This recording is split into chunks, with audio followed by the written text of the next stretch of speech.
Ang laki-laki mo na, dede ka pa din ng dede. Diyos ko po, nakakaloka. Pero carry lang, kembot lang. Pero okay lang, go for the go. Kung saan ka masaya, supportahan ta ka, baby oh.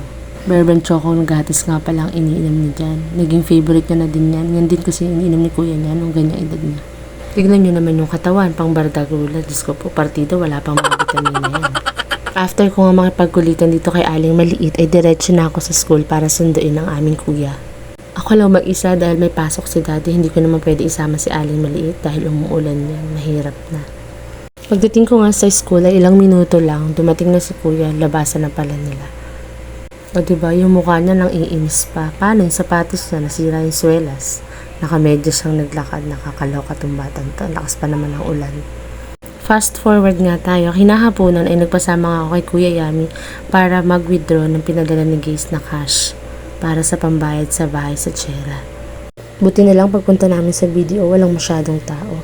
Nag-over the counter na lang ako kasi malaki yung cash na i-encash ko eh. Requirements lang nila ay yung ATM, passbook at saka yung valid ID, tapos nag-fill out ako dun sa form.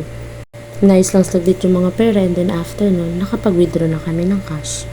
Hindi na kami nagtagal ni Kuya Yami dahil sabi ko sa kanya medyo malaki yung cash na dala ko, natakot naman ako bigla. Sabi ko sa kanya bilang ko na lang siya ng juice para manahimik sa banga.